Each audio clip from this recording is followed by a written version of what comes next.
Welcome back to DwreckTV. I'm Dreck. And today is, you guessed it, another ranking video. Oh man. What's going to be different today is I'm going to be ranking wrestling video games. As much as I've talked about video games and wrestling in the last few years and such, I think it's been inevitable that I would do a ranking video based around wrestling video games. But for something like this to be done justice, I would need a second opinion. I would need a second head. And who I got with me today is someone who's just as crazy about wrestling video games as I am, if not crazier. So with that being said, please welcome, for the very first time ever on DwreckTV, RetroManiac.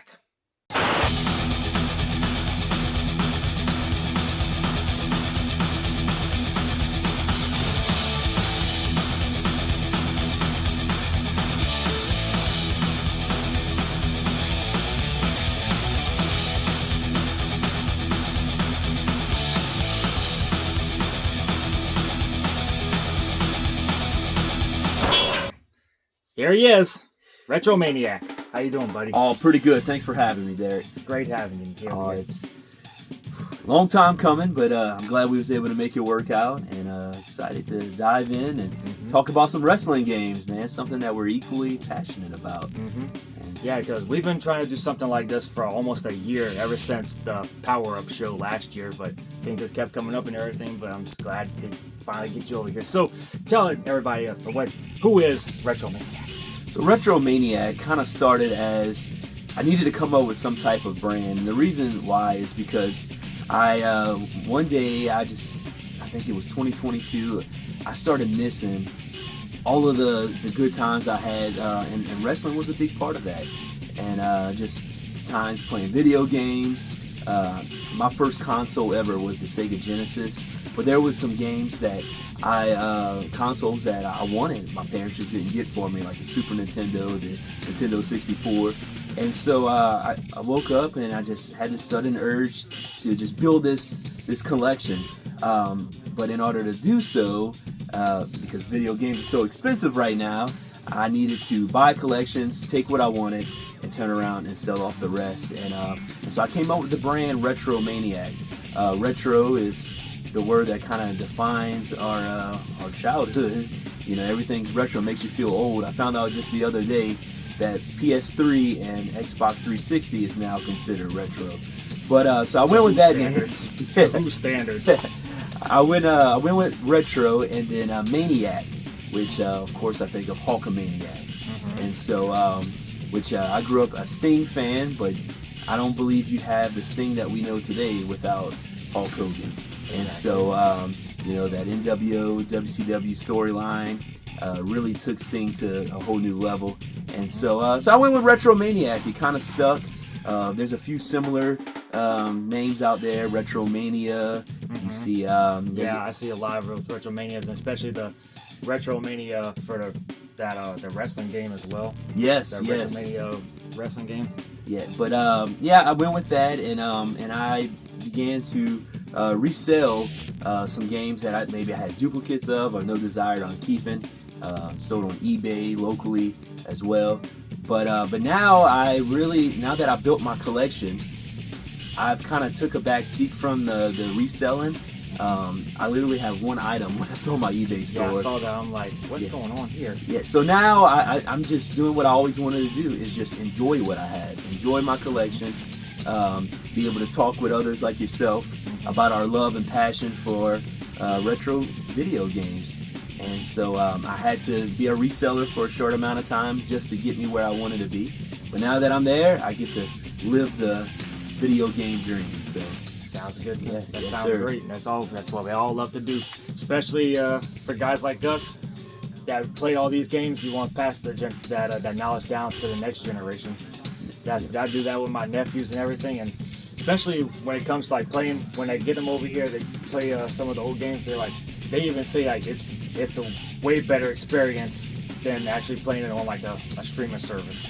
No, certainly. I have a son of my own. He's 7 years old, and the biggest thing that blows my mind is when he goes in my room and he will physically pick up one of my games off the shelf, and he'll hold on and just look at the colors of the box or the cartridge, and just like, oh wow, this looks cool. I was like, that's something that a lot of these kids won't get to experience because everything's going digital. And so I remember just going to Walmart, and I didn't even know if the game was good or not, but man, if it had a cool cover art, I had to get it. That's always good, but it's always good for, like, especially with parents and everything. It's like, if you're an uncle or an aunt, you gotta get the kids into the physical stuff so they can actually feel and touch and everything, and like just look at the arts and everything. Is like gets you, it graves into your brain. It's like, yeah, that's awesome. No, and that's what I don't know. And not to cut you off, but not just with video games, but like with anything, like with movies, with comic books, with art, with anything. You know what I mean? No, and there's different type of learners out there, and I don't know the I guess the scientific word or the appropriate word, but I have to have stuff in my hands. I don't know if it's like a constructive learner, but like things really sit in my mind, and I remember it forever if I get to really touch it and hold on to it. I feel like a lot of people are that way. When I think about my childhood, I don't remember stuff that I saw necessarily on the internet or maybe even a catalog, which there were those back then. Oh yeah, catalogs were all over the place, like Finger Huts and everything. Oh yeah, that's where a lot of my stuff came from. But I remember things that I got to be hands-on with, whether it's a game I rented from the local rental store, or if I went to a cousin's house and got to physically play Revenge. You know, that's what I remember, is being able to actually hold the remote, play the game, even hold the cartridge, and like, hey, I want to play this game next, and hold on to it, and it sits in with you, and if that makes sense. Oh yeah, it makes perfect sense. That's why I strive for things like that for the younger generation. And what we gotta be striving for today is we're gonna be talking about some wrestling video games, and we're gonna be ranking them. Yes, and I'm a little nervous because as much as I love wrestling video games, sometimes my favorites isn't necessarily everyone else's favorites. And but the thing is I've invested a lot of time and love playing some horrible wrestling games. But you don't know what you don't know. So if all you ever had was WCW Thunder and you didn't get to play No Mercy, well, you don't know what you're missing out on. Definitely so. Definitely so. And as everybody knows, that's got the handy dandy ranking board up. And we got the box here, the whole Sonic box. So what names we got in this box, no one knows, but we're about to find out right here, right now. Anticipation. The first name coming up, what's it gonna be? What we're gonna talk about is, right off the bat, AEW Fight Forever. This game right here was so hyped to be the next WWF No Mercy, and when I played it about a few weeks after it came out, and to me it felt like an updated No Mercy / SmackDown Here Comes the Pain, but the creativity, it was just lacking. Like gameplay, it was a fun game, but everything else just kind of felt very flat. What you think? Absolutely. I waited till it went on sale. I'm not a big AEW, I guess, advocate, or and for really, and I'll go ahead and get it out the way. I'm not one of those tribal people that I'm all WWE, or if I gotta be for AEW, I gotta be against WWE. Like, I love wrestling as a whole. I'm wearing a TNA shirt. TNA has had some rough times in recent days, but overall, like, I love wrestling. And the thing with AEW is I wanted to wait a little while because I knew it was like their first installment for a video game. Wanted the bugs to get out, but once I played it, I had fun for about 10 to 15 minutes, and then I started getting curious. I'm like, okay, what else this game can do? And then when it was all said and done, I sit back and I'm like, there's much to be desired about this game. The heartbeat's there. It's just, it needs to be developed more. And so I'm curious to what's going to come after this. So, where would you rank AEW Fight Forever? Well, they got S rank is like top tier, the cream of the crop. A's, B's, C's, D's, or can be like for gameplay or not, and trash is just trash. So AEW Fight Forever is not a bad game. It's not a bad game. But is it among the greats? No. Is it something that's just not necessarily great, but man, it leaves a lot to be desired, I can say. I would say let's put it at C. Would you say C? Yeah, maybe I would definitely say C. A little high C. A high C. Yeah. High C, where the fun is. High C. Yeah.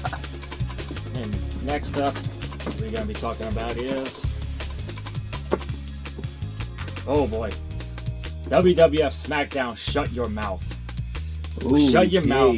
You don't pull that one up? Yes. I still have the EB Games price EB tag. Games. Oh, yes. Wow. Price tag on EB there. Games, I love it. $49.99. It's still pretty much what they probably go for on eBay. Probably less than that, huh? So, SmackDown Shut Your Mouth. Out of the main three that I would say from the PS2 SmackDown series, which of course is SmackDown Just Bring It, which we'll talk about that maybe. And then the one that kind of closed out the trilogy is Here Comes the Pain. SmackDown Shut Your Mouth is right where it needs to be in the order of those three. It's second best out of those three. It's a huge jump from Just Bring It, but we didn't know that Here Comes the Pain was going to come and just blow it out the water. But it definitely has a good place.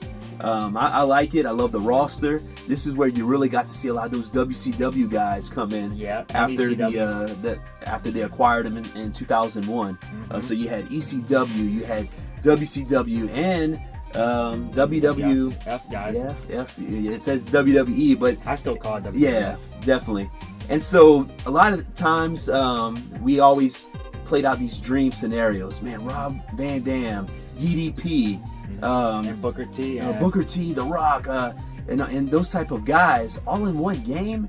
You know, a lot of times you had to create more. Yeah, you had to create these guys, but this game kind of gave it all to you in one game, and so I had a lot of fun playing it. What I love about this game too is the pay-per-view sets. That was probably some of the best pay-per-view sets I've ever seen in a video game. I agree, and then you got Brock Lesnar there. I want to say this is the game he made his debut. Yep, and especially the backstage areas. Especially like going in the city in the snow and going to subways and the streets and everything. You talk about some fun times as a teenager with all your pals and everything. Yeah, it was wacky at times, but it worked, especially for that day and age. So where would you put SmackDown? Well, I want us to agree on this one. I would probably put it somewhere in the B area. Really? I don't know. I would put it at a solid 8. Like close, I'd say like a high 8. And I wouldn't disagree with that. It's definitely somewhere in that AB area. Doesn't belong anywhere down here. No, I'd put solid 8. Solid 8 game. I would agree with that. Solid 8. Next we got is... Next up is... my goodness. Right off the bat for me is Fire Pro Wrestling World. I've stated about this so many times on this channel that Fire Pro Wrestling World is probably one of the best wrestling games I've ever played. Creatively speaking, is an all-time high. The Fire Pro engine is a learning curve, and they don't have like ladder matches and backstage areas and breakable like tables that many people are fond of these days. But for me personally, Fire Pro Wrestling World, and I've already shown you the stuff that I put on this thing, is the 2K killer and a wrestling fan's dream as far as like creativity goes, and the stuff that you can do in it is amazing. And what do you think about that game? Well, I've never played it, but I really trust your insight on it. And off camera, we've talked about this. To me, the two most important categories which makes a wrestling game great is gameplay and creative freedom. And from what I've seen, what you've shown me, what I've researched, this game has it by the bucket loads. Where even generations after this can come back to this game and just have a heyday, have just the time of their life, just because the gameplay is where it needs to be, and the creative freedom is, from what I've seen, that there's not many, if any, limitations, right? Well, they got some limitations, but the the pros outweigh the cons in this game. Yeah, and that's a lot to say there. So I'll go ahead and trust your ranking on this one. And not only that, like how I was saying, like the 2K games, like they got so many, like 400 people, but they got like 11 different versions of the same person and such and such. With Fire Pro, you can pretty much do all that, but you can create up to 1,500 people. That's unreal. And you can take people off the game. You can take people off. But I put this game smack dab S rank. S rank. You can't. Creativity is all time high. He's convinced me. So, all right. Next up is, oh man, one of the other greats, Virtual Pro Wrestling 2. Virtual Pro Wrestling 2 is the Japanese version to WWF 2000 on the N64. It was only released in Japan. I do have it. That was one of the first export games I've ever gotten because I was heard so many legends about the Virtual Pro Wrestling games from guys like AJ Styles and like real hardcore wrestling game fans and everything. They say like this is one of the best wrestling games ever be made on the N64. And when I finally got it, I was like, this is actually a really good game because they have all Japan guys on it, like Misawa Kobashi, and they have legends like Dr. Death and Stan Hansen and Giant Baba. But they don't have like cage matches or ladder matches, but the gameplay is fun. Almost like a cross between WWF 2000 and No Mercy. And what's also fun about that game is they have an MMA mode, and and the MMA mode was revolutionary, like something that you would never seen on an N64 game. Well, and you think about where MMA was in America at that time, that this game, we was still getting introduced to MMA. We didn't quite really know, but in Japan, it was completely taken over. Oh yeah. And you cannot be a fan of the No Mercy games, the Revenge or WrestleMania 2000, and not be a fan of Virtua Pro Wrestling, because the AKI engine, it originated with these games. So it'd be you contradict yourself and you're like, oh, I like the American licensed games, but not like the Japanese versions. So I only emulated this game. I never had the physical copy, but I played a lot of different modded versions of it, and I've had a ton of fun. Matter of fact, this is something you can play on your phone if you emulate it properly. Yeah, but when you play on the N64 itself, it's like, yeah, this game is great. Even though some guys I know of and some guys I haven't seen, but the game was fun. Would I put it at an S rank or a? I would put it at an S rank, but for me personally, I played this game when I was like in my early 30s, so I don't have as much fond memories of it as most people do. But I would put it at a high A. Simply because I didn't grow up with it like many people have. But when I played it, it was a fantastic game. Like, if I had that game when I was a teenager, that would have been great. And I think that's a good spot for it, because when you think about the S tier, that is for like the truly once-in-a-lifetime special games. And Virtua Pro Wrestling, it's close, it's there, but many people haven't really played, but the ones that have played it, like, that I would have no problem putting in an S rank if I was one of them people, but this is our list. So but like guys like AJ Styles and like Stevie Richards, they talk about highly about games like this, and I have no problem putting them in an S rank. But yeah. And next up, a bunch. Oh, speaking of Stevie Richards, talk about Giant Graham 2000. Giant Graham 2000 was a Japanese game on the Dreamcast. It has a lot of all Japan guys like Misawa and Kobashi and Giant Baba and everything. But the gameplay on it was very arcadey, because when I played it, it was like it was a huge learning curve for me. Like nothing like I ever played before on the Dreamcast. But the graphics on it were phenomenal on the Dreamcast. And this was like in the early 2000s, and the gameplay looked like something that you would see out of like GameCube and like later PS2 games, which was huge back then. But you said the Dreamcast. The Dreamcast was amazing for arcade parts. I mean, I would even say the Sega Saturn as well. They were fantastic consoles for just for arcade games, those style games. I have no experience playing this. Matter of fact, I haven't played a Dreamcast. Well, I didn't play a Dreamcast until I was in my 30s, and so yeah, sorry. You're good. But it was one of those consoles. At that time I had zero desire to play. I was so in love with the PS2 that even the other console like the Xbox or the GameCube, I wouldn't give it any time because I was so invested in my PS2. Oh yeah. And, but I would put Giant Graham, as fun as the game was, it was a learning curve, and I would put it at probably a low A because I didn't grow up with it like many people have grown up with it. But it's really a good game, but it's very much a learning curve and very arcadey, but I like it. Well, I'll definitely, especially where you ranked it, I definitely need to go play it. You really struck my curiosity now. Oh yeah. Next up is WWF Raw on Super Nintendo. Let's see, I have it right here.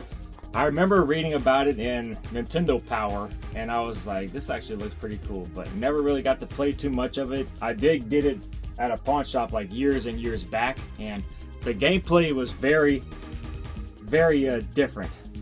Yes, same way I played it. I read it, so I rented this from my local video game store, and when I played it, I'm like, this isn't what I'm used to. And talk about a learning curve. For me at that time, there was a learning curve. And I was always told that little rainbow logo right there, LJN, meant it was going to be a bad game. And not saying all LJN games are bad, but the Angry Video Game Nerd has something to say about that. What's that? The Angry Video Game Nerd has something to say about that. Oh yeah, absolutely. But once you begin playing, you kind of understand what's going on. You can have a lot of fun. Now, my biggest thing with this is the roster selection isn't very huge. But a lot of those games back then. Well, yeah. Because back in those days, you only had like maybe 20 or 30 guys on the roster, but in the game, and you wanted to have like the big hitters. Yes. So having 12 guys, 12, 13 guys, that's pretty much enough, especially on a Super Nintendo game. That's all you need. But I do want to add a little disclosure is I went backwards to play this. So by this time, the N64 was already out. So I've already been exposed to Revenge and all the creative options you have there and just a huge roster, the different factions and categories you have. So when I went back to play Raw on the Super Nintendo, I'm like, what is this?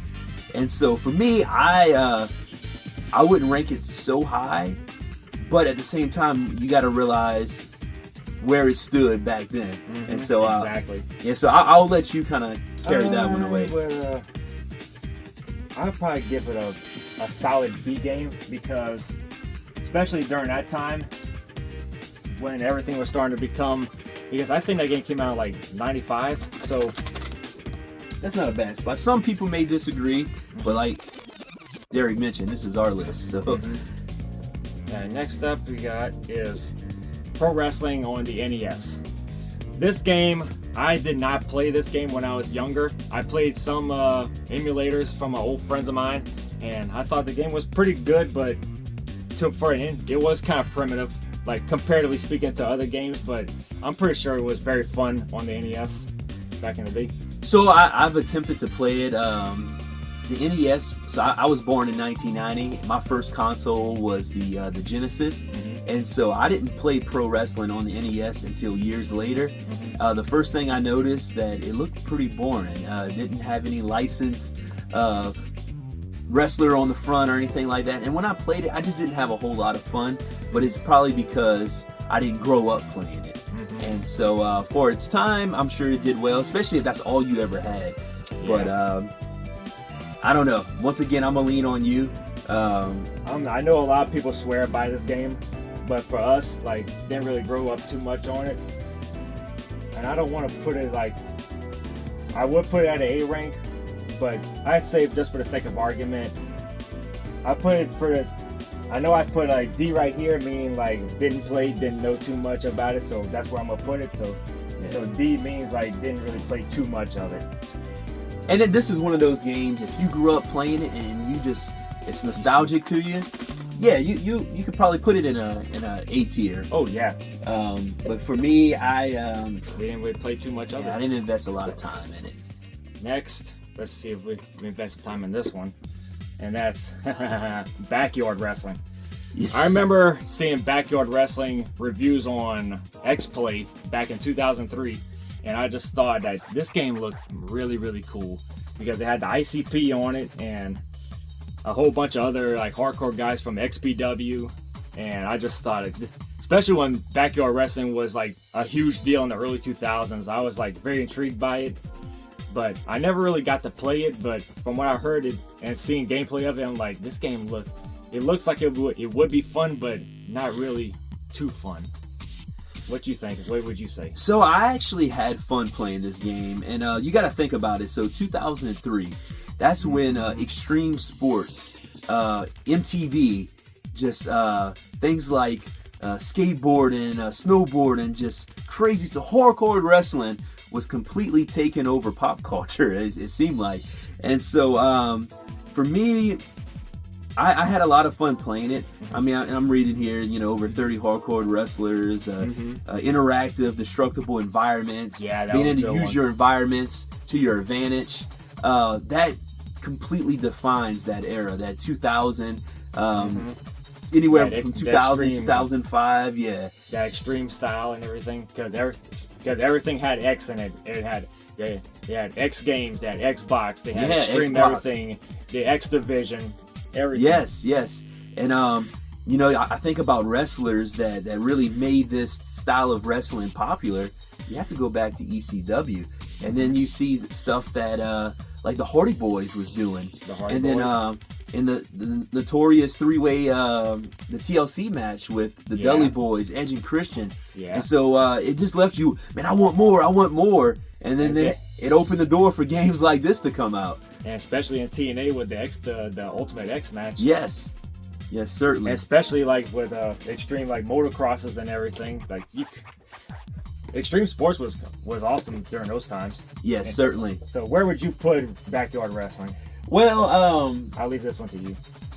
I'll give it a B. Maybe somewhere mid to high. Right there. Yeah, right that's good. Yeah, that sounds about right.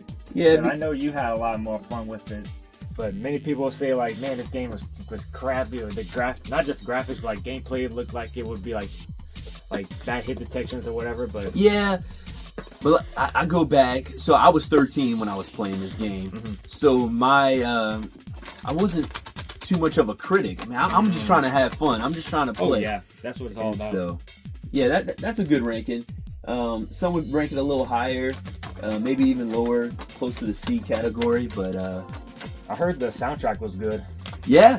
But back then a lot of the music kind of defined the game. Yep. And you can have a good game with bad music and like, man, what is this? Mm-hmm. But let's see what's up next. That's what we have. WCW versus the World. I remember playing this game on the PlayStation 1 with my friends Robert and Duke when I was a teenager. And they were saying like this was one of the coolest games ever, and I played it. It felt like that step behind WCW versus NWO World Tour. And when I played it, I thought it was actually pretty good.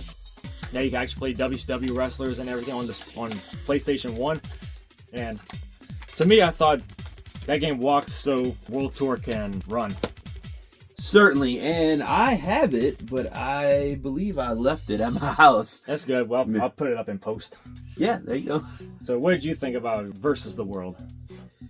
Man, the first thing I noticed about it was Sting was on the cover, man. Mm-hmm. And back then, man, he just, especially little kids like myself at that time, we adored this character.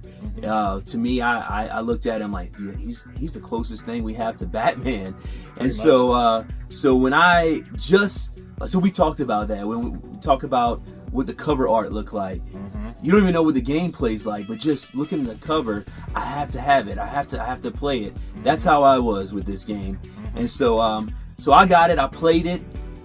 much different than what we were used to. You got to think about what was available on the Super Nintendo, what was available on PlayStation and everything. on the PlayStation at that time. Different type of gameplay, but it laid the groundwork for some of the games that we love to this day. That's going to be ranked very high, like your No Mercies and your like I said, yeah. Like that game walked while the others can run. Yeah, you had to start somewhere, and this was a good starting point. Where do you rank this one? Well, when I think about the successors, it's going to be pretty high. So I don't want to put it on an equal level, but you got to give it some kind of respectability. Somewhere in the B, maybe, or yeah, I give it a solid B. So that way, like, because like I said, that game walked so everything else can run. But that was definitely a good starting point. yeah, certainly. Next up is Fire Pro Wrestling Returns on the PlayStation 2. Yes, I also own that game. I didn't bring it for whatever reason. Oh, you did. Yeah. That game, I remember seeing it in 2007. This was around the time when the PlayStation 3 had came out, not long before. And then 2007, I heard about Fire Pro Wrestling and for like years and years. And then when they finally came out with Returns on the PlayStation 2, I thought I'll give it a try because they were saying like you can create so many people. And I thought at that time I was like, I'm all for it because I love creativity. I played it, it was cool, but to me it felt a lot to be desired because I wasn't used to that kind of creativity at that time. And then I just played it and everything, but whenever, like, in 2007, this was during the time where I was like, I wanted to get away from WWE. I was full on with TNA and the UFC.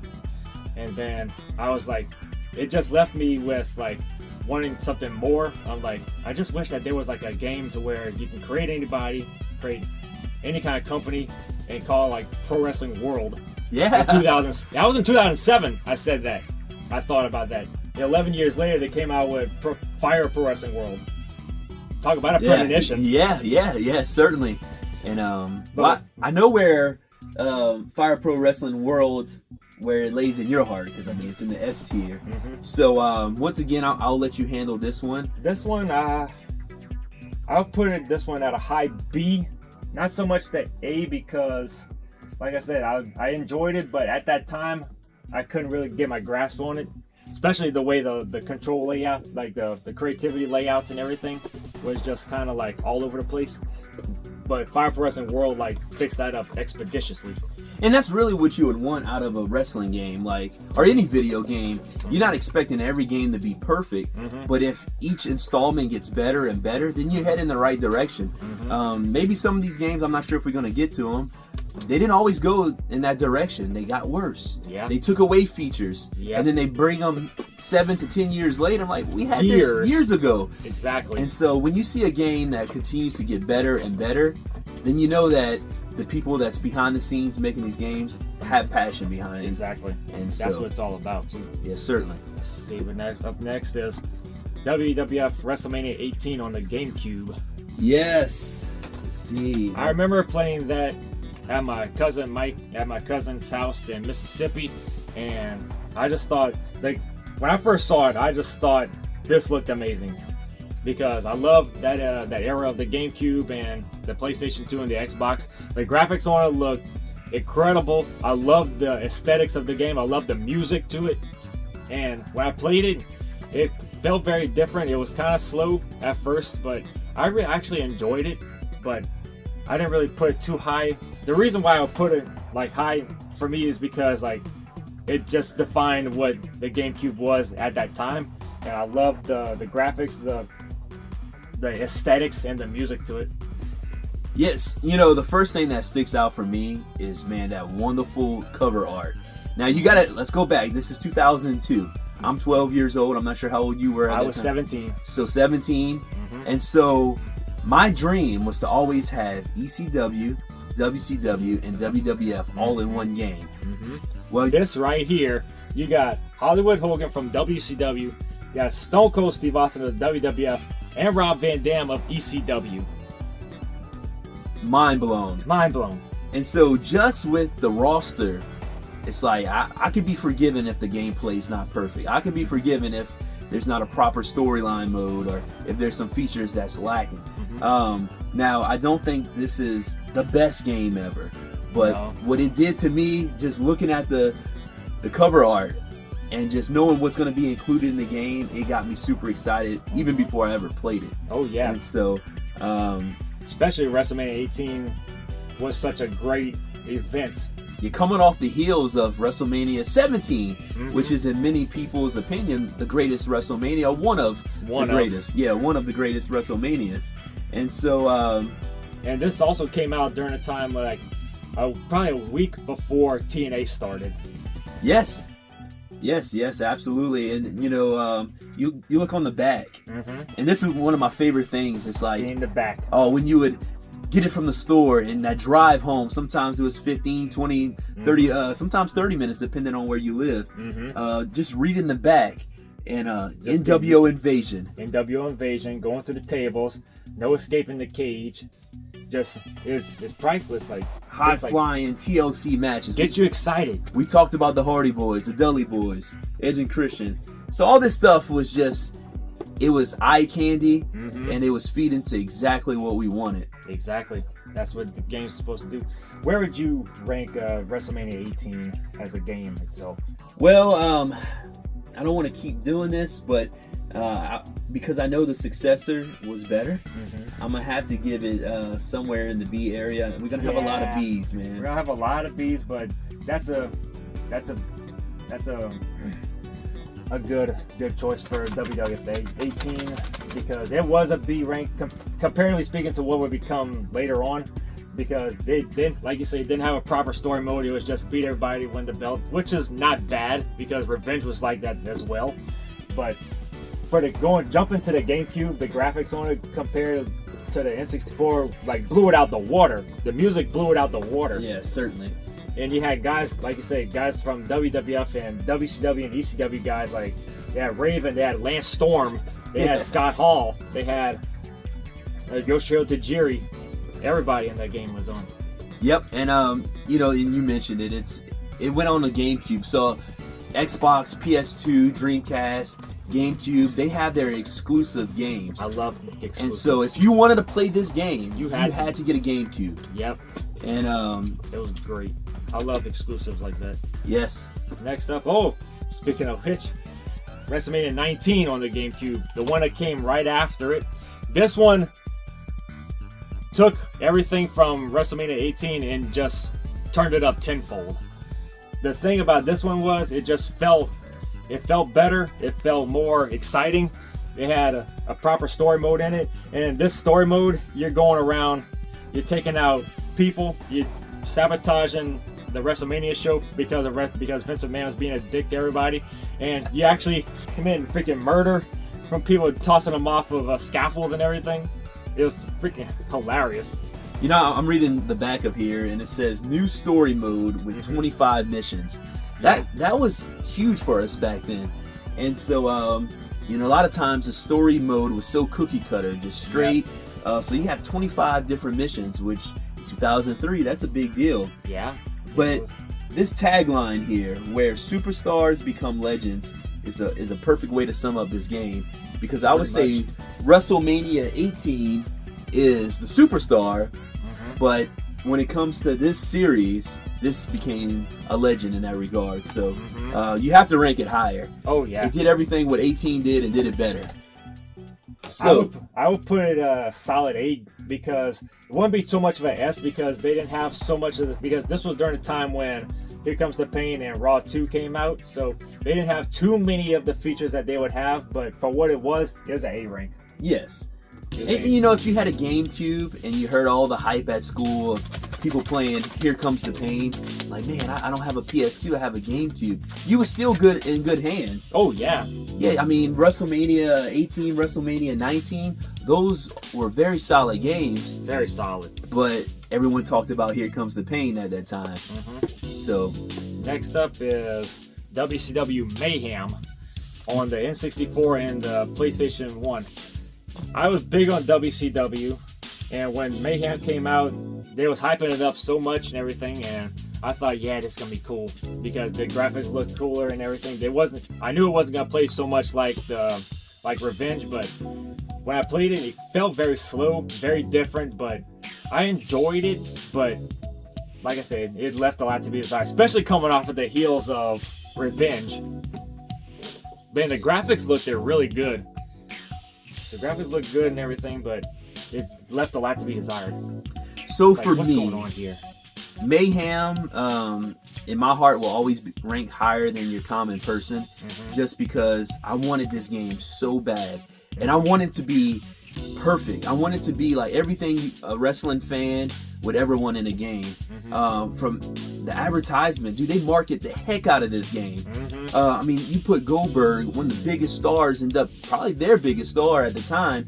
You open it up, you got my favorite, you got Sting, And you got freaking Surge. Yes, and so Surge is a whole different conversation. This is 1999 written all over it. Yes. And then, you create a wrestler, over 50 WCW superstars. And the first game to have backstage areas. Yes, and just the intro video was very just techie, and just like it got you hyped up, the lead up music. And so, but when you get into the reality, it's like, man, like everything looks good, but when you play it, the gameplay is clunky. When the wrestlers, when they would just stand stationary, it looked like they was pushing a grocery cart, and just sometimes it was a little difficult to pull off a move because of hit detection. But I love the entrances. I loved the music. The pay-per-view set. That was the first wrestling game to have all 12 pay-per-view sets. Yes. And this is something we didn't talk about yet, but cheat codes. Yeah, and cheat codes. Yeah, you go to the library, whether it was at school or your public library, you go on the internet. Some people did have dial-up internet back then. Yeah, I remember that. So you would go and try to find the cheat codes and to put in there so you can get additional sets. And I remember the cool thing about this is there was a cheat code that you can give Rey Mysterio his mask back, and then there was a cheat code where you can go with the classic Nitro set. That would be cool. Yeah. Where would you put Mayhem? Well, I cannot be too biased here because very easily I can. Realistically, where it goes, it's somewhere between the B and the C for me.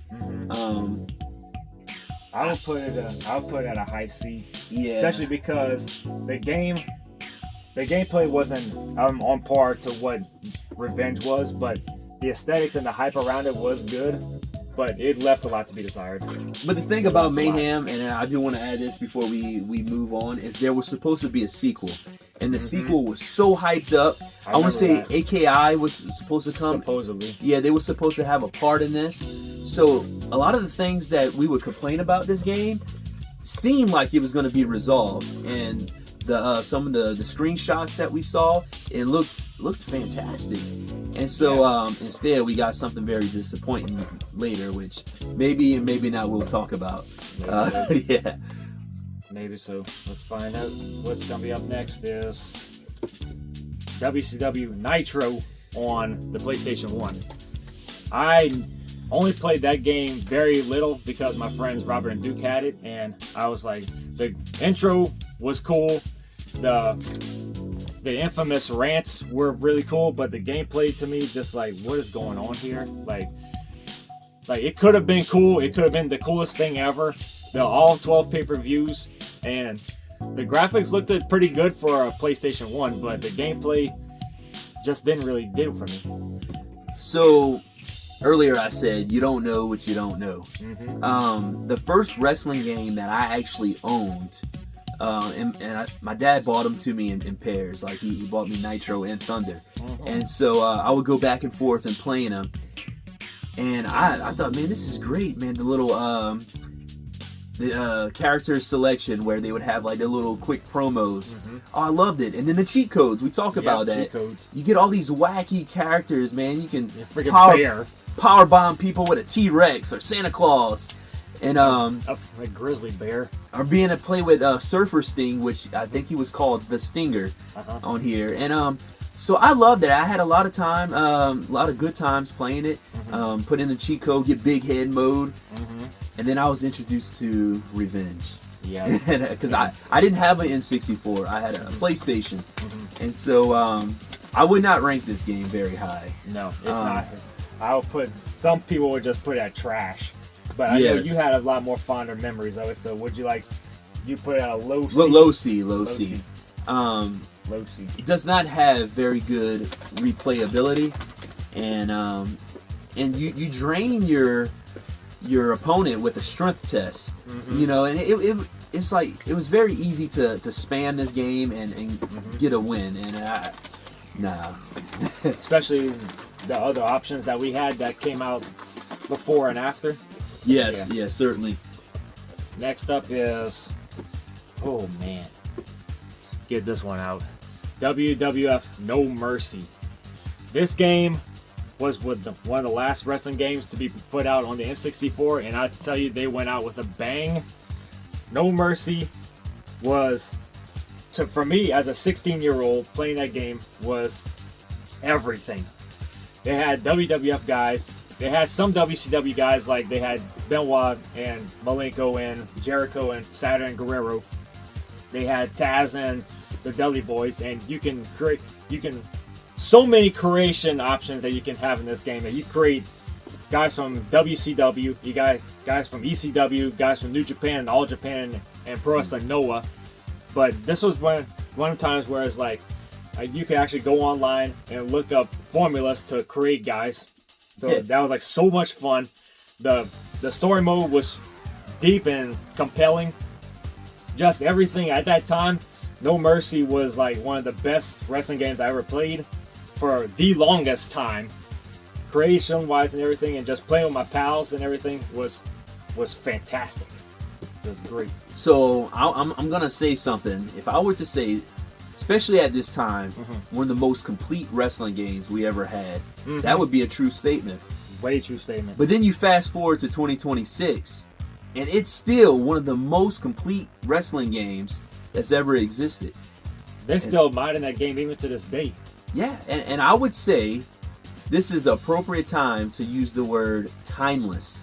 This game is timeless. You can play this game in 2050 and you're still gonna find joy. I know that's a very bold statement. That is no, that's the truth. Yes, that is the truth. And I've been able to. There's been times where I've tried to take a step back and not be biased. I'm like, is the game really that great? And then you pick it up, and like I said, the two most important qualities is great, fantastic gameplay, polished. Everything that the other games before it is done, it did it even better. So it's polished, just close to perfection gameplay, and then creative freedom, and it had it all, as well as the deep storylines and everything else. And so this was one of the times where I especially like the moves that you can do in the game, like Orange Crush and Burning Hammer and Emerald Flosions and everything. I thought these moves look freaking dangerous, but I loved it. And then years later I found out they were actually from like All Japan, New Japan, and Pro Wrestling Noah. So that kind of introduced me to what Japanese wrestling would be. But No Mercy, I put so many hours creating so many people on that game, like everybody from WCW and ECW and even TNA, because I was still playing that even going into like PlayStation 2 and GameCube days. I was still every once in a while fire it back up. I still play it today. Yeah. The No Mercy, without a doubt, that's ranked. Oh yeah, there's without a doubt, no dispute. No dispute. It's undebatable. If you played it in the early 2000s, you know for a fact that was one of the best wrestling games experiences ever. And it had the Attitude Era fingerprints all over it. Like, if you're nostalgic for the Attitude Era, that's the game. Yep, like late Attitude Era going into like borderline ruthless aggression, but this was like definitely, it was Attitude Era written all over it. Yes. All right, what's next? Let's find out. WWF Battleground. This one, you can tell me more about it because I never touched it. I never played it. This was during a time when I was away from WWE, and this was during the time when I was like full on with Fire Pro. So what's your thoughts about it? The thing with Battlegrounds is it was released at a time where people, they missed the arcade feel. And just like wrestling games became so complex, so complicated, where just like, man, I just want the old simple, like, you know, go to the washateria, go to the bowling alley or the skating rink and be able to play the arcade. And so it kind of tried to duplicate that feel on the Switch, and I want to say it was on the PS4 and the other consoles as well. But I played it on the Switch, and I loved it that I was able to take it with me on the go, and you was able to unlock characters. But just out of this world, crazy stuff, like you pick up somebody 30 feet in the air and power bomb them on the ground, or power drivers. It reminds me of that the WWF All Stars. Yes, which is a really good game in my opinion. And so same category. The character models, they're kind of silly looking. They look kind of like they have dwarfism or whatever you want to call them. A bunch of little people. I had a lot of fun playing it. Sting is actually in this game, so once I unlocked him, I was on cloud nine. Actually, they almost look like those WWF Hasbros. Yes, they do. I had a lot of fun playing this game, and most people I talked to, they did have a lot of good times playing it. But once you unlock everything, it's like, what's the point of playing it? And that's kind of where I got to. And this is where you really got to see the microtransaction method take over. So it may be might put a bad taste in some people's mouth, because the microtransaction is definitely there. So for me, I would say it's a B. I wouldn't put it too high though. Solid B game? Yeah, it's a solid B. That sounds about right. This is actually the game that I introduced my son to. It was easy for him to play. He can pull off a win here and there, pull off great moves. So yeah, it has its place, but it's not for everyone. Yeah, because I was full on with Fire Pro during this time, so anything with WWE's logo on it, I wasn't touching.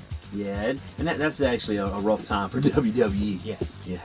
Oh, here's one that you was talking highly about. WWF SmackDown 2 Know Your Role on PlayStation 1. Yes. This game is the sequel to SmackDown on the PlayStation 1.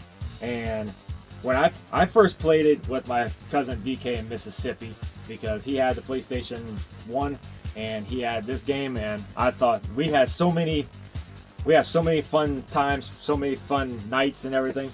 Like just picking our guys and just wrecking shop to the whole roster, fighting backstage. It was so much fun. Oh man. So at this time, before I got my hands on this game, I always felt like being a PlayStation owner, a PlayStation gamer, that we always got the short end of the stick. Because all my friends were playing N64, they were playing, they had the revenge games, WrestleMania 2000, and then No Mercy afterwards. I'm like, man, we need a good wrestling game. I'm tired of just being mediocre, and the only time I get to play a good wrestling game is when I go to a friend's house that has a Nintendo. And then this game came out, which was just miles ahead of SmackDown 1. And the music, and if I'm not mistaken, I want to say this is the game that Fred Durst was unlocked. No, it wasn't. Was in the next one. Next one. Okay, I'm sorry. Just bring it. I'm sorry. But then you got the new take on the Undertaker when he took that American motorcycle. That was super cool. Yes. And so had a lot of time playing it. And if you could track the amount of hours you put in the game, especially how you can today, I know I have like thousands of hours in it. Yeah, because we would stay up until like 2 or 3 in the morning playing this game. I would go to sleep. Me and my cousin too. Yeah, my cousin to play, and then we had such a good time creating our wrestlers. That was a big thing. Yeah, you really had great creatability with this game. So it definitely has a strong place. Would you put it at an A rank or an S rank? I wouldn't give it an S because that's a special place, yeah, but very special place. It could be a high A. Definitely high A. And also, this was what threw me off with SmackDown 2 was you had to unlock Steve Austin. Yes. That was like unheard of. Like you got to unlock Steve Austin. I know that was during a time when he had his neck injury, and he was out for like most of 2000. But like putting Steve Austin as a hidden character, but he was one of the first characters that you would unlock. So, but still, like that was like unfathomable. And correct me if I'm wrong. Wasn't Shawn Michaels unlockable, or was it SmackDown 1 he was unlockable? I knew it was on that one. Okay, all right. I thought so. But yeah, in my opinion, it's the best wrestling game that ever came out on PlayStation 1. Most definitely. Yeah. Next up is, prepare yourselves, everybody. WCW Backstage Assault. It's assault on my mental capability. I'm pretty sure this game gave us childhood trauma. I mean, like WCW Backstage Assault. Yes. That's what I reviewed this game. I reviewed this game back when I was in I was a 20. More appropriate. More appropriate. I reviewed that game when I was 23, and I was full on AVGN about it. But really and truly, I really wanted to like it. I wanted to, because I like the idea that you go backstage, and even though WCW was in a bad place, but I was like, I still liked it. I wanted to like it. And then when I finally played it, I'm like, it gave me migraines every time I tried playing it.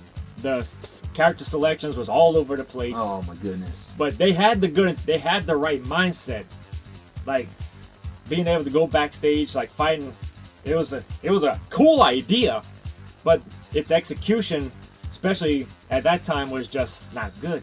Well, and they was trying to capitalize on the backstage cutscenes that was really becoming notorious in both WWF and WCW, where, just out of nowhere, somebody gets thrown into a Coke machine, or just fighting in the parking lot, and they was trying to capitalize on that, and that's what we wanted. But you didn't have to eliminate the whole experience of playing in the arena, in the ring. I mean, how can it be a wrestling game and there's no wrestling ring? But then again, how can you say a wrestling game with a backyard wrestling? Yeah, I get it. But it made me so furious, especially when I finally got the game, and majority of the roster is locked. Yeah, when I reviewed it, I would say like about 3/4 of the roster is you got to unlock. I don't know. This is what I would sometimes say. It gives you high blood pressure of the spirit. You would just get sitting there thinking about it. You get high blood pressure. Like it's just. I'm even starting to get migraines even talking about it. And I wanted to like it. I really did, but I just couldn't. I couldn't like it. But this was definitely first instance of trash. Hot garbage. Because how could you go from Mayhem and Revenge to this? Yeah, and I mean, the character models were horrible. They looked like it looked like Mayhem characters were thrown into a blender.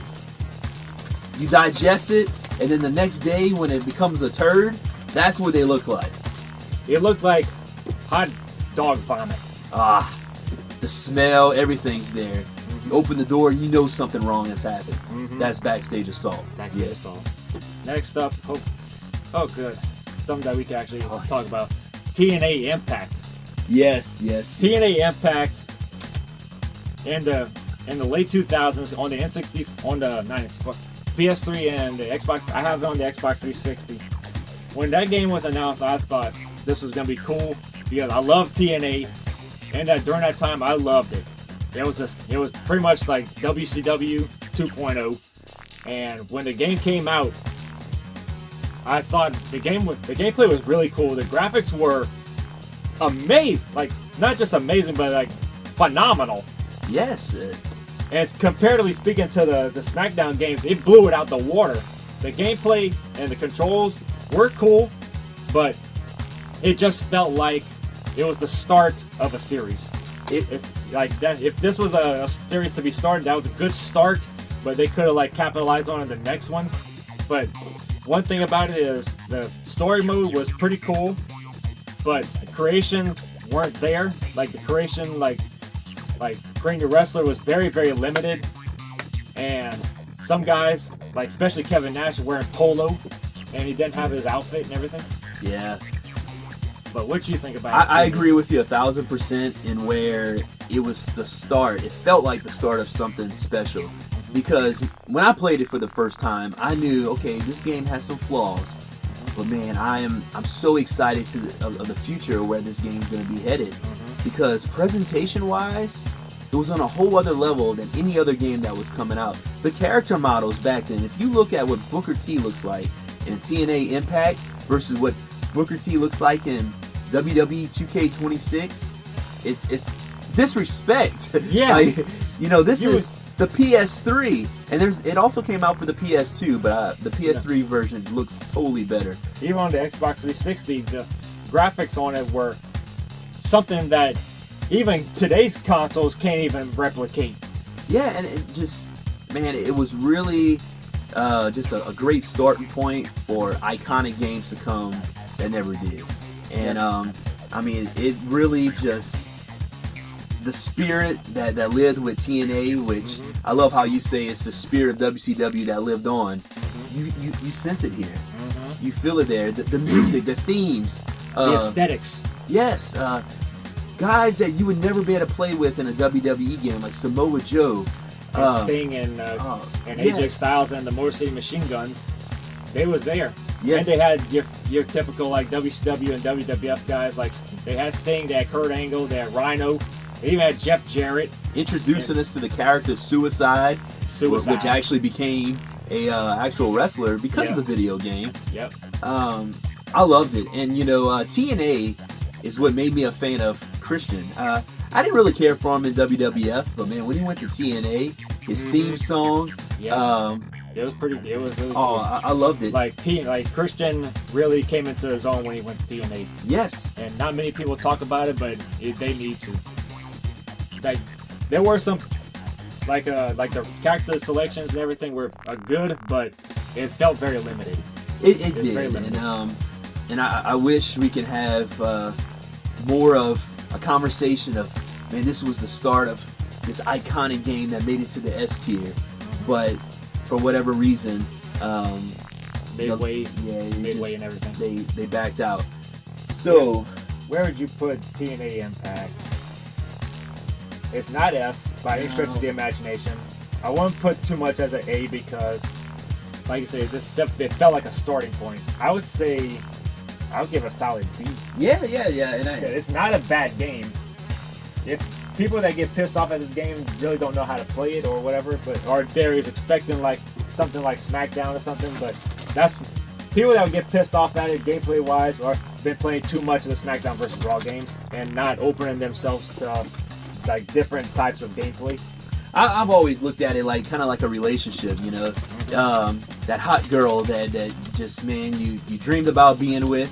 You finally get in a relationship with her, and it just didn't work out the way that you thought. You thought there was going to be more great times to follow, but it ended prematurely. Yeah. And that's TNA Impact, and it's the hot girl that just never developed into a long-standing relationship. Sounds about right. Yeah. But anyway, it's got its place. Oh boy, you might want to tell me about this one. This Hulk Hogan's main event. I remember hearing about it, but I never touched it, and I heard so many people saying like this is one of those atrocity. So explain to me, what is Hulk Hogan's main event? It's not the main event. It's more of a dark match, more of a trash match. You know, in the back it says, "It's time for greatness, brother. It's everything except greatness." Hulk Hogan, God bless his soul.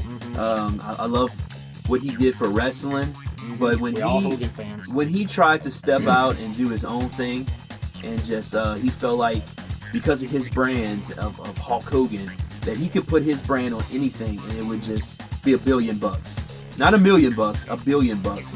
And it just didn't work out that way. And this game is just it's everything. Now it may be in Hulk Hogan's mind, it was the greatest wrestling game ever, brother.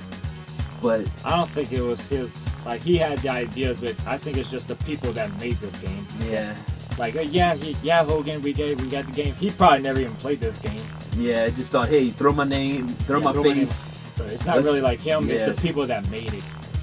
Yeah, and then Not many people think about that. I didn't realize it, but yeah, Impact Wrestling had a play in this, and but it's just you know, you look at it, and Hulk Hogan, man, many people's minds, he is wrestling. So man, the game must be great, right? Nope. It wasn't. It No, wasn't. it's not. So Trash. yeah, backstage I saw it has a friend, has some company down there. Trash. So I'm glad, especially probably one of the hindrances of it as well as that it was combined with the Kinect. Yes. So not many people had Kinect. I never had Kinect, so. And it was one of those exclusive games, and just the technology wasn't quite there back then. So Let's find out next. Oh boy, SmackDown. Here comes the pain. When SmackDown Here Comes the Pain hit the scene, I remember seeing it on XPlay on a review, and I thought the graphics looked amazing. And when I finally got it, yeah, I played that after I graduated. Like the summer after I graduated, I put so many hours into it. I was having so much fun. Me and my pals, Old Carshley and Harpoon, played it. We was having so much fun with it. The graphics looked amazing. Here Comes the Pain. When we played it, it was just super fun. The graphics were amazing. The gameplay was miles ahead of where it was before. Like how it was for SmackDown, the early SmackDown games, how it just felt arcadey and everything. But with this one, it felt more structured. The game, like the grapple system, almost reminded me of the No Mercy games. Like how you select a specific grapple and then you do a specific maneuver. It was. no, the grappling system was so advanced. One of the best features, the best qualities of life that we've ever had at that time. You know, the same compliments that I gave No Mercy of how you've taken a great game, polish it up, refine it, make it even better. Take what works and continue to move in that direction and just enhance it, make it better. Take what doesn't work, throw it out the window. That's what made No Mercy so great, and that's what made Here Comes the Pain also a legendary, I would say, same word that I use for No Mercy, timeless. Especially during that time, it came this WrestleMania 19 and Raw 2 came out. They all had the same music, but they all had different gameplays, and that was what I loved about during that time of the PS2, GameCube, and Xbox. They all had an exclusive game. Like, even though they have some of the same games, they always had like an exclusive feature, or they always had exclusivities. So if you wanted to play SmackDown Here Comes the Pain, you had to play it on PS2. You wanted to play the GameCube, you had WrestleMania 19, and the Xbox had the Raw 2. So you had something. Everybody had something that was different, and it was awesome. Yes, and you know, like it makes you feel bad for the folks that had Xbox or GameCube, especially at school, because everyone was talking about Here Comes the Pain, and but it really was that great of a game, and it really shows you where the WWE, how they saw Brock Lesnar in 2003 to put him on the cover of this video game. At that time, it was The Rock's video game, and he was always on the cover. And then you had Triple H with Shut Your Mouth, but for them to just put Brock Lesnar by himself, you know, there's a few in the background. You got Rey Mysterio there, Jr., they got Undertaker, and you got Tori Wilson. Yeah. A lot of times we miss her. She kind of blends in down there, but the game is phenomenal. You know, Absolutely it really phenomenal. And it's such a shame that how big of a fall that they had taken after that time. Yes, and some people would say the SmackDown versus Raw games were successors, but for me, this is where it stopped. It really was. Now, I did play the SmackDown versus Raw games, and they have a place. They have their place, but that was where it ended. Yes, that's where the excitement ended. Yes. This is S rank. Would you? No doubt. No doubt. S rank. Yes. That's like the exclusive club of like the quarterbacks. The Hall of Fame within the Hall of Fame. Pretty much. Yes. All right. Next up, what you're gonna be talking about is you want to talk about another one, another banger, WCW NWO Revenge. Yes, sir. This was, I put this at number 6 on my top N64 games. And Revenge was everything a WCW fan could ask for. It had everybody on it. It had the NWO, it had WCW guys, it had Raven's Flock, it had the Wolfpack, and Cruiserweights. Everybody that you saw on Nitro was on this game. and people that you never even thought of that could have been in the game. They had Lodi. They even had Kidman in his early days. They even had like the Faces of Doom and Larry Zabisco. And they had the cruiserweights like Juventud Guerrera and Psicosis and Chavo Guerrero Jr. and Alex Wright. Like, the game was loaded with WCW guys. You know, this was WCW NWO magnified. Like, you know, this is what prevents WCW from just being in the trash video game category. I believe Revenge saved them from that. Because, honestly, so I didn't own this game, but I had cousins and I had a close friend of mine that lived in the neighborhood where I would go to his house, and I'll say this because he probably won't even watch this. I wasn't even that good of a friends with the guy. I didn't really like him, but because he had Revenge, I made sure I became good friends with him. And so it actually made me and him get closer together, and it also made me enjoy WCW even more than what I did. Because we would watch it on TV, Nitro. I think was Thunder. I don't know if Thunder was. Yeah, Thunder was out at that time.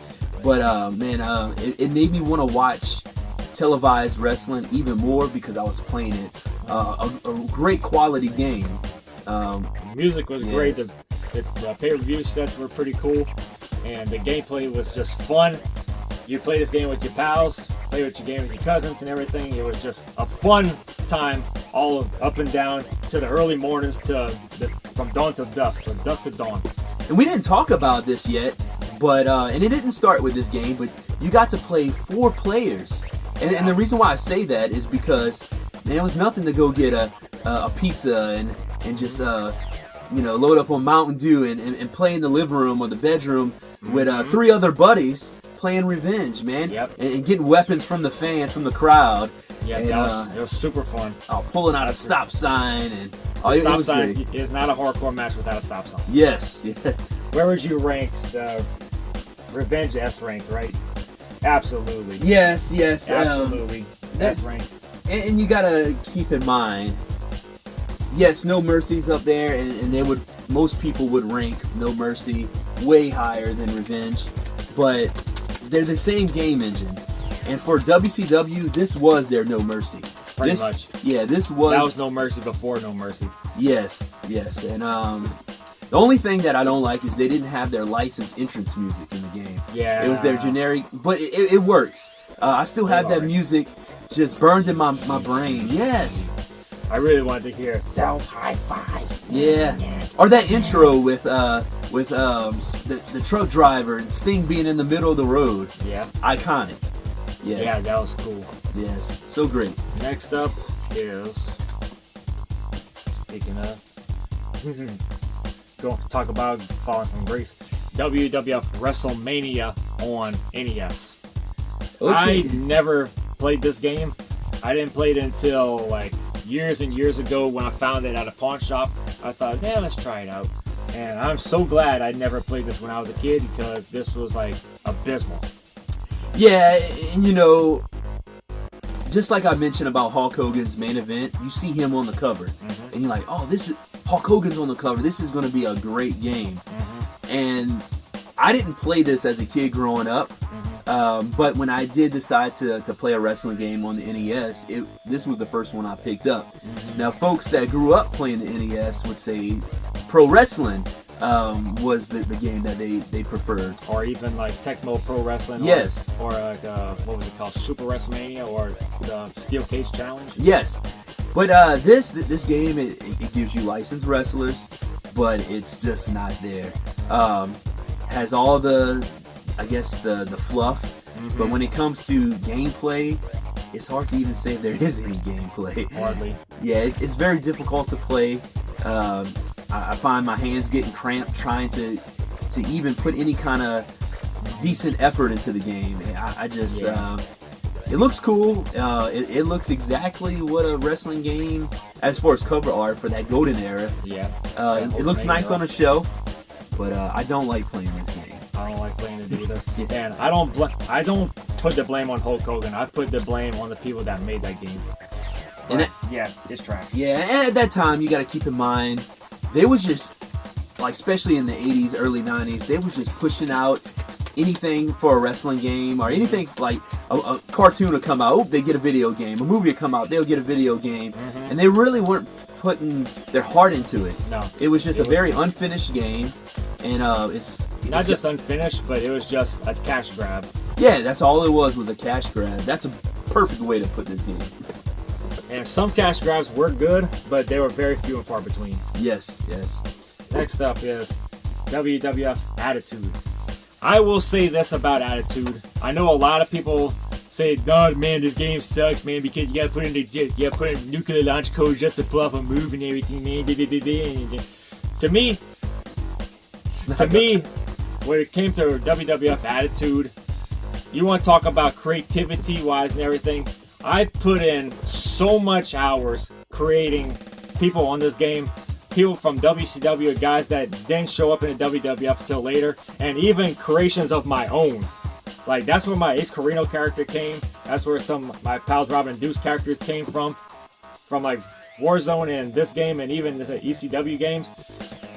I could look past the nuclear launch codes to put in the moves. I could look past that.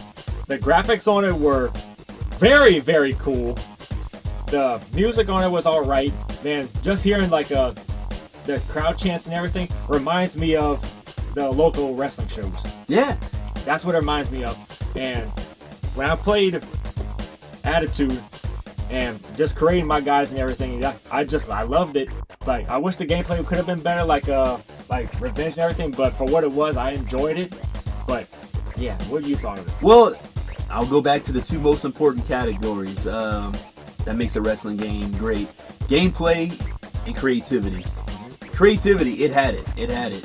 The environment, it felt like a wrestling game. The crowd, the entrance, the music, man. I remember just going into the create a character when you get to pick your song. It's just listening to the music. You know, this is if you didn't have the soundtrack on CD, man, you had the video game. You could listen to the theme songs. That was one of the first times I heard a lot of their songs in full on the PS1 version. And the Creative Wrestlers music was Sticky World and the Toxic Shock were fantastic. I loved it. Those are great. But for me, gameplay was it had one of the most important elements, the creativity, but gameplay for me. Now, you was also a little bit older than me. So when this game came out, I'm just young, in elementary school, and it was a lot for me to try to pause the game, go into the menu, figure out what the code was in order to do a Stone Cold Stunner or a Rock Bottom. And so, yeah, and I mean, once you memorize it, and it's one of those games, you get what you put in. The more you play it, the better you're going to get, the more fun you have. Oh, yeah. Are you willing to invest the time in? And that's really what anything is in life. Are you willing to put the time in? Because if you're willing to learn the game, it's there. It's a little bit of a learning curve. Yeah, but it's not horrible. It's not trash. Comparatively speaking to what came out like years and years and consoles later, I would say I would rather play Attitude over any 2K game. That's a boss. Yeah. I know it's not an S rank, it's not an A rank. I would definitely put it at a B rank. Yeah. It's very fun creating people, and especially that's where a lot of my creativity came from. And then you look at the counterpart, what WCW had with Nitro. Like it was in a different world. So definitely. It's where it belongs. It's where it belongs. Next up is WWF Royal Rumble on the Sega Genesis. Take this away. So, I love the 16-bit era. I love the sprites, the characters, you know, just the colors, how they pop.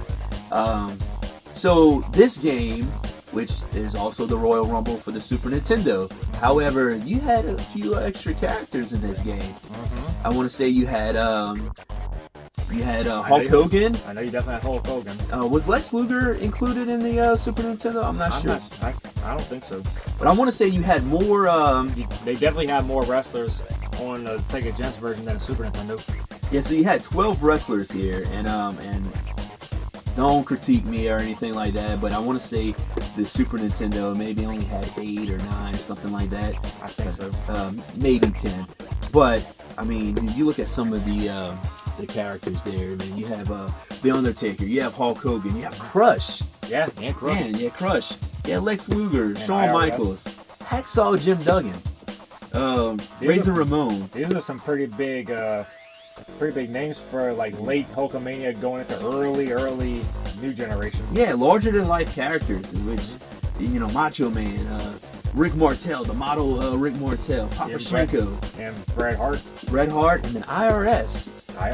Yeah, and so that's a pretty stacked roster. Especially the game came out in like '93. That was like Hogan's final game, because Hulkamania was really starting to like wind down during like '93. Yeah. And for this time, 6 wrestlers present in the ring at the same time. That was more than what our brain can comprehend. Like, wow. Yeah, so it definitely had its place, especially what year this came out? 93? Yeah, 93. Yeah, and Hogan was out the door by that time. Yeah, but he found his way into the game, and so that's what made it cool. Where would you put this? Oh man, definitely better than a C. I know it's getting crowded there, but it belongs somewhere in the B. High B? Yeah, high B. Yeah, high B sounds accurate. Never really played that one, but I heard a lot of people say like that was a really fun one, especially on the Super Nintendo. Well, and I was a Sega Genesis kid. Not by choice. I wanted a Super Nintendo so bad. Parents came home with a Genesis, but beggars can't be choosers. Yeah. Next up is another Japanese game that I imported, was Virtual Pro Wrestling 64. This was the Japanese version to WCW versus NWO World Tour. Virtual Pro Wrestling 64 makes World Tour look like a demo version, because in World Tour it was so cool seeing the WCW guys and mixing it up with guys that you never heard of, like they were just made up guys. But when you play Virtual Pro Wrestling 64, they have the WCW and NWO guys, but you also got Japanese guys from New Japan, All Japan, and shoot fightings like from Pancrase and Battle Arts, and even guys from Michinoku Pro and WAR.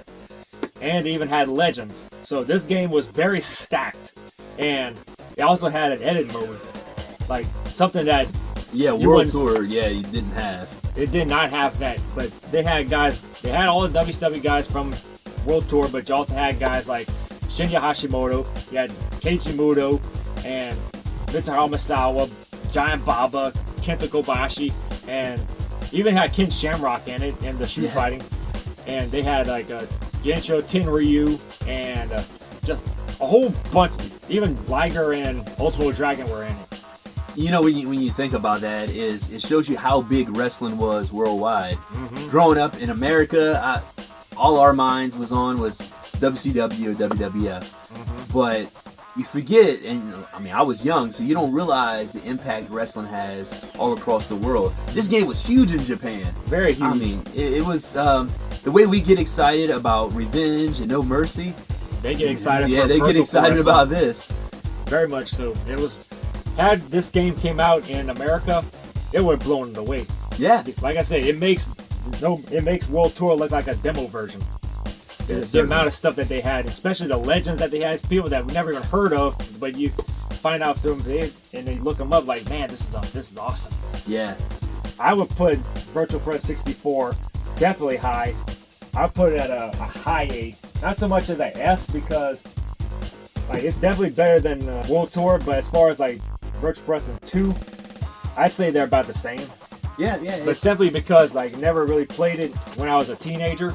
I played it like years and years ago when I got Virtual Pro Wrestling 2 as well. But I would put that in a very high regard. Yeah, it was on its way to being one of those timeless games, those legendary Hall of Fame within the Hall of Fame type of categories. But it was on its way. When I was playing it, it felt like something that we shouldn't have played. But when I played it, like, man, I wish that could have came into America.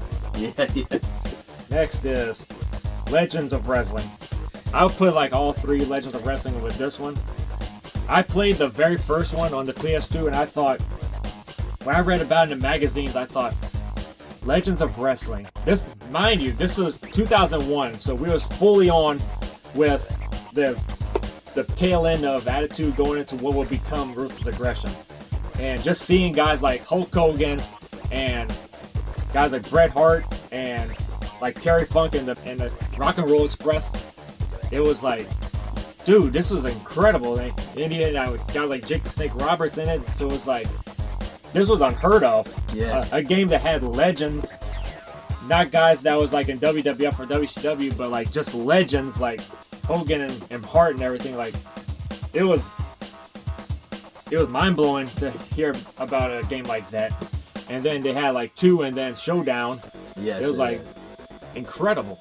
Yeah, and you know the thing about this game is this was during a time where you would buy a licensed WWE game and like, man, there's so many that they left out. Mm-hmm. Like, man, I wish I could play with some of the old classics. Man, I wish I could play with Sting again, man. I miss playing with Sting. And then you see this game advertised. You see it in the store. The cover art. I mean, so we ranking all 3 of them together. Presentation was there. The roster very, very deep. Man, it's got a lot of the, I guess, the fluff or the flash. Gameplay though is very, very clunky. Now I can be very forgiving when I play this game, Showdown. But after a while, it's just like, okay, I'm done. After 30 minutes to about 45 minutes, I'm like, okay, I'm done. I get my little fix, you know. But man, the roster selection is just incredible. They're very deep. Yes. All 3 games are very deep. Yeah, and I'm looking at some. I mean, dude, you got the Road Warriors and I want to say Junkyard Dogs in the game, and I want to say, is he or is he not? I know. The Von Erichs are in there too. Yeah, all the Von Erichs were in there. They even had Owen Hart in this one. Yeah, and it was for the first time since WWF Attitude. Yeah, Diamond Dallas Page is even in there, which it's just. And what really threw me off on the very first one is they had Rob Van Dam in it. Yeah. And I was like, Rob Van Dam, a legend. Like, he was still like very prevalent going into the WWF, and he was prevalent in ECW, so it was like kind of jumping the gun with him and Sabu. But I think they put him in there because from what I read, that was supposed to be an ECW game.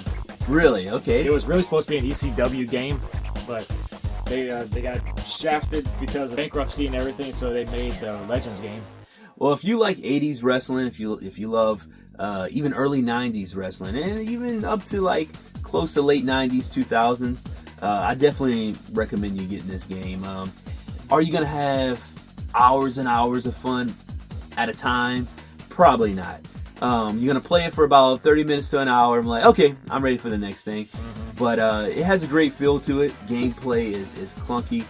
Hit detection's a little wonky at times. You'll notice some glitches start popping up. Oh, I bet. After maybe 15 minutes of gameplay, which I believe that's what really drains you from wanting to play it past an hour.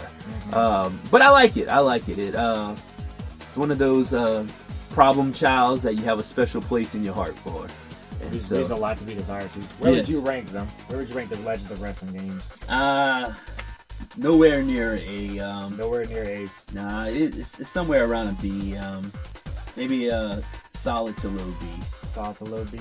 Yeah. Yeah, that sounds about right. Yeah. Next up is, have you ever played Rumble Roses?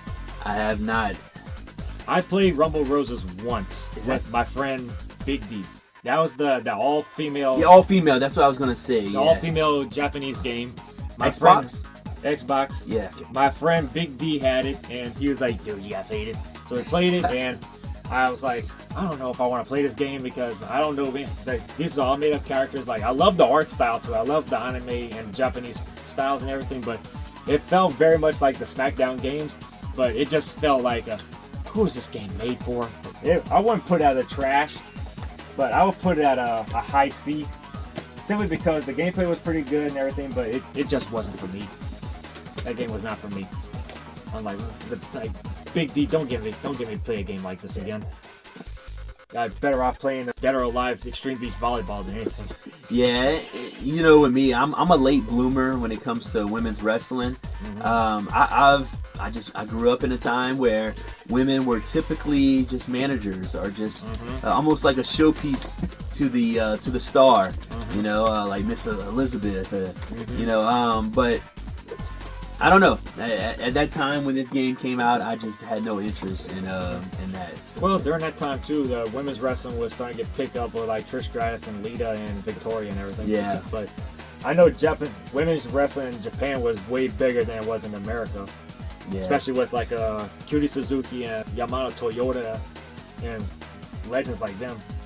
But yeah, Rumble Roses, don't ever get me to play that again. But I will play this again. SmackDown 1. SmackDown 1, I didn't play initially, but a friend of mine, enforcer from my old job, he sold me this game, and I just thought it was pretty fun. Not as deep as the SmackDown games that would become later, but it was a good starting point. It was a breath of fresh air for me compared to what we had with Attitude and Warzone. And so at that time when this game came out, gameplay wise, I thought it was the best thing that we got on PlayStation. Yeah. And so finally had something. Yeah, and I like it.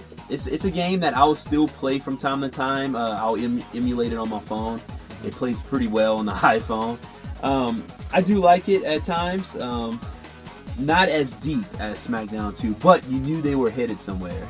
And so, where would you put this? All right, where we put SmackDown 2 at? So that's high A. I would give it somewhere a B. A high B. Yeah, high B. Yeah, that sounds about right. Especially considering what would come later. Because it had a good solid jump. Yep. To its sequel. Definitely so. Next up is WWF Royal Rumble on the Dreamcast. I'm pretty sure you never played this one, but I did play. Oh, I have. Oh, you have? Yes. This game, it was an arcade game, and it was strictly ported to the Dreamcast, like hardly any changes. But it's Royal Rumble. They have 19 wrestlers, but the character models were very detailed for that time, and you could have up to 9 people in the ring. 9 people! That was unfathomable for that time. Hey, you can't even do that in today's 2K games. The most you can have is 8 at a time, I want to say. You can have 8 on Fire Pro, but having up to like 8 and 9 in 2000, that was... True story. So 2K26, when you try to have 8 men on the Switch 2 port, it starts glitching out. It can't even handle it. But back on the Dreamcast, you could have 9, and I didn't notice any lag or any slowdown. It played pretty good. For that time, especially like the character models weren't highly detailed as many people went to see and everything, but it was good for what it was. Yeah, and especially you have like just randomly go backstage and just have a freaking free for all with everybody, and having your partner come in and interfere. It was frantic. Yeah, I had a lot of fun. It's one of those games. If you're not looking for anything super deep, you're just looking for a good time with some friends. Arcade, like how an arcade is supposed to be. Yeah. This game has it by the bucket loads. I put this. I put it at a low B simply because it was very limited, but the fun factor was there. Yeah, Royal Rumble typically supposed to have 30 wrestlers, and you only had 19. You only had 19. But the character models were very, very detailed. And the gameplay was very fun, and especially being able to like call in your pal, like whistling, and they just come in and interfere and everything. It was frantic fun. Yeah. Next is WWF SmackDown. Just bring it. Okay. Frantic fun. I've said this so many times, especially on my top 10 PS2 games. SmackDown. Just bring it. Was the epitome of frantic fun with you and your pals. We had so much fun, especially during that time in the late 2000s, well, like 2001, with the PS2, especially with my pals Carsley, Harpoon, and sometimes my pal Jacob. We would all play it at my friend Carsley's house, and we had music playing. We just I wish I had a video camera recording the stuff, like the shit talking that we was doing and the music playing in the background. Just like something levels on like the new Legacy Inc. channel. Yeah. It was freaking fun. Yeah, this game, although it does not get the love that it deserves, will forever, and I mean forever, have a special place in my heart. It's the most played game I ever had in my life. This was a hard time for my family when this game came out. I'm getting a little personal here, but my parents, they filed bankruptcy. We lost our house, lost our vehicles, but I still had my PlayStation 2 and SmackDown Just Bring It I got for Christmas. And so when I saw the bank come and get our cars and we had to move, I was like, dude, they're not gonna take my game with me. And my parents like, no, you'll have that forever. And that word forever truly means forever, because this game, like I said, I saw my parents fighting a lot. I would just go in my room and play SmackDown Just Bring It. And it was such a huge jump from an already great game in SmackDown 2 Know Your Role to this game. Just the jump was expeditious. Yeah. It was definitely that middle point between 2 and 4. Yeah. Because they just came on the PS2, because the PS2 had just came out like a year prior. So that was like the first wrestling game on the PS2, and what a start. Yeah, and you know, we mentioned Fred Durst. He's unlockable. He is on that game. Authentic entrances, the licensed song of Rolling. Yeah, there you go. It was just great, man. And just the backstage areas and the amount of stuff. You can go in the crowd. Yeah. You can fight in the freaking crowd. And all the weapons and just the frantic motions of the characters and everything, going backstage and the streets and everything, and committing vehicular manslaughter and everything. It was between you and 3 other pals, especially with like a music like from POD and Disturbed and Saliva. It was all over the room and everything. I wish I had a camera. I wish I had a video camera for that. And you was able to create very well on this game. I remember I created some of my WCW guys that didn't carry over yet, because I want to say the buyout had just happened before this game was released. And correct me if I'm wrong, I want to say this is the last game where WWF's logo is on there, right? One of. Well, especially for PlayStation, because PlayStation, that was the last one. I think the last one was really WrestleMania 18 on the GameCube.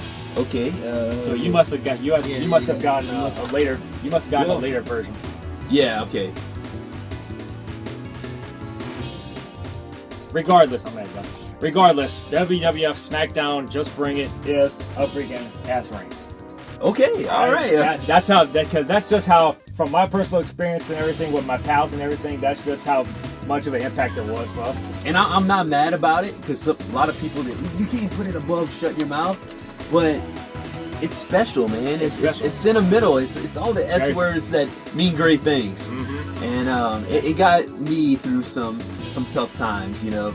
I was 11 years old. A lot of real, I guess, adults things happened around me, but I was able to still be guarded from that because I was just playing the game, you know. So I love it. I want to play it again. Oh yeah. And next one is WWF WrestleMania, the arcade game. Okay. This was the very first wrestling game I ever played when I was 11. Because the game came out in 95. I didn't play it until 96. I played that version with a friend of mine. His name was Alex Mendocino. And I thought this game was actually pretty cool. I started getting familiar with guys like Shawn Michaels and Bret Hart and The Undertaker, especially reading it through Nintendo Power. And I just thought the game was actually pretty cool. It felt like a Mortal Kombat in a way. And you said it. I took the words out of my mouth. But the game was actually pretty fun. I wouldn't put it as like a highly like a wrestling game, but for what it was actually pretty fun. It's one of those things you'll grow appreciation for later. I did not like the game at first. We rented it. I was at a friend's house. We went to the local rental store. We rented it, and I'm like, what is this junk? It's like Mortal Kombat. This is not what I had in mind. But I played it. I want to say I played it on the Sega Saturn. And I actually like the game, and so going back and playing it, I do enjoy it. I have an appreciation for it. It's not up within the grades, but it's I put it at a C. Yeah, it's solid C game. It's average, and nothing very much average. Yeah, nothing's wrong with that. So, and we got a couple more left. WWF Warzone. WWF Warzone. My friends Robert and Duke had this. I also played on the N64. They had it on the PS1, and the PS1's very much superior. But I was saying about the N64 and PlayStation versions of games are very much different, and I say like each one's got their pros and cons. The pros for the PS1 over the N64, they have full motion videos, CD quality sound, and just deeper things that they can do in the game, especially have full motion videos and everything. But the cons against the PlayStation is the fact that the loading times and trying to load up a wrestler sometimes takes way too long, and especially like if you have a whole bunch of creative wrestlers, it loads very slow, and you're hoping that it's not going to break. Yeah. But with the N64, the cons is because like they don't have much deep. It's not as deep as the PlayStation 1, but the pros on it is that it loads faster and the graphics are a lot smoother. Yeah, in this game, I mean, you said it in a nutshell that whether it's the PlayStation version or the N64 version, it both comes with its pros and cons. If you want something with a little more quality sound, PlayStation's where you go.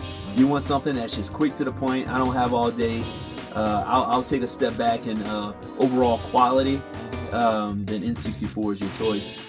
For me, are we getting into it? Because I'm not a big fan of it. I hear you. It's kind of up there with Attitude, but I think for me the coolest thing is Stone Cold, man. Just yeah, that was an iconic cover right there. Yeah.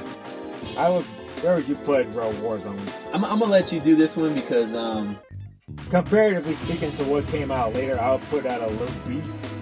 Yeah. Just because they had the fun factor in it, and you had the WWF guys at the time, but when it came out, it was very outdated.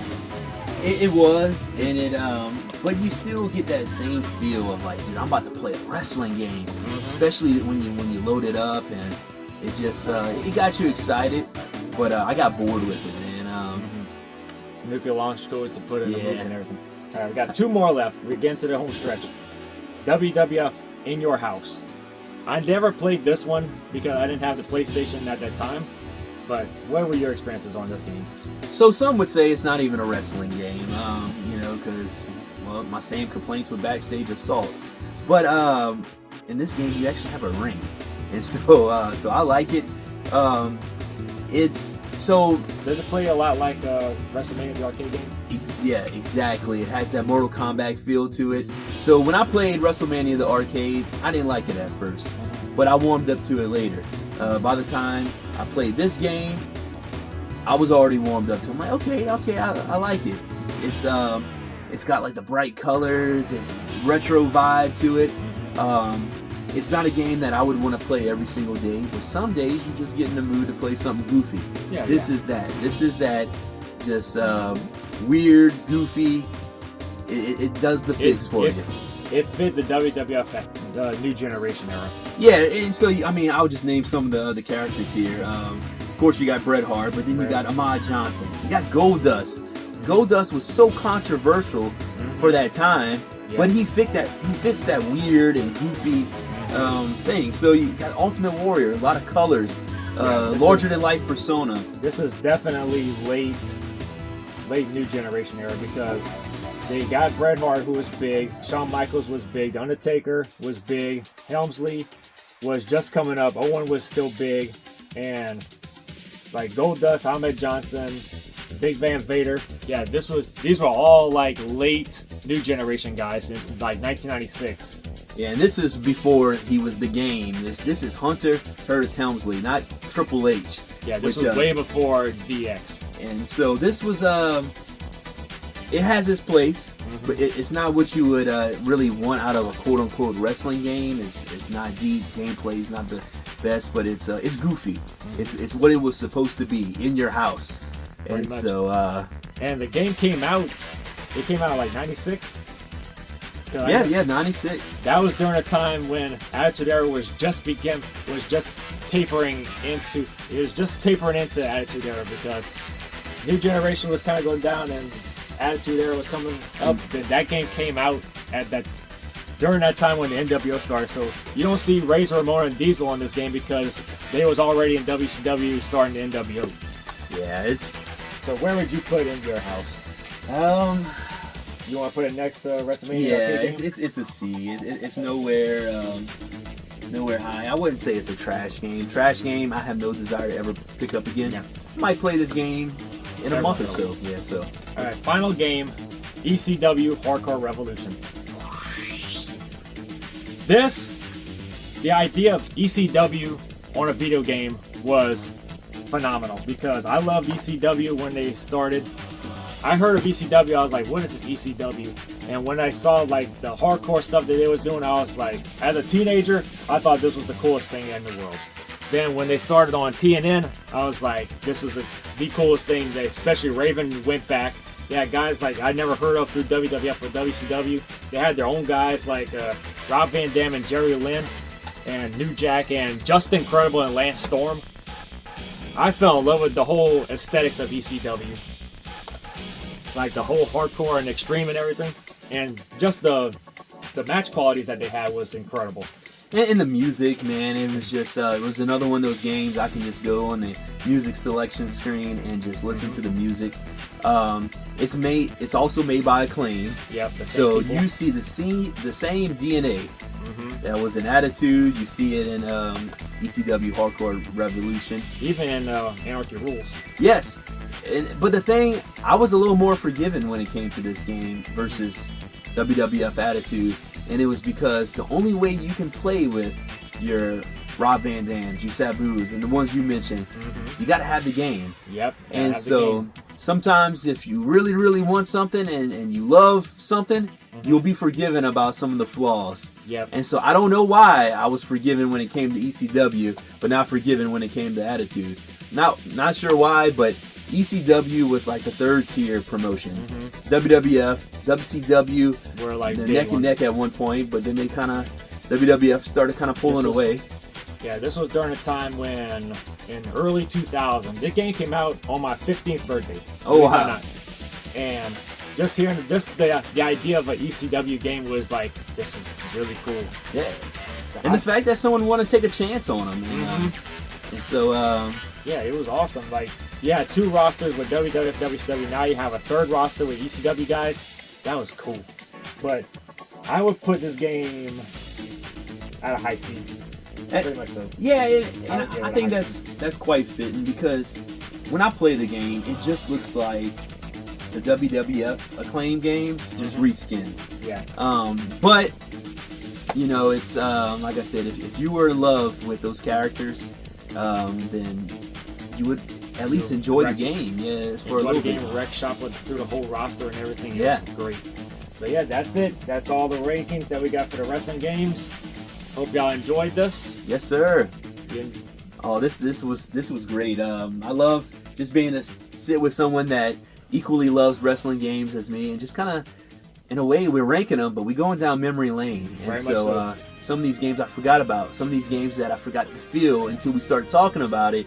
We started experiencing it again. Now I want to play them all. Oh yeah. Maybe a video game marathon coming up. I don't know. So, well, that's it for today. Hope y'all enjoyed it. Leave comments on what y'all like, what games y'all like, what games y'all didn't like, and we'll see you next time. And thank you so much for everything. Oh, thank you, sir. Thank you for having me. Oh, we got to do this again. Oh yeah, we will definitely. I'm sorry it took so long, but maybe next time won't take as long. Oh yeah. Yes, sir. Sounds good. So until next time, this is DwreckTV and RetroManiac. See you on the flip side.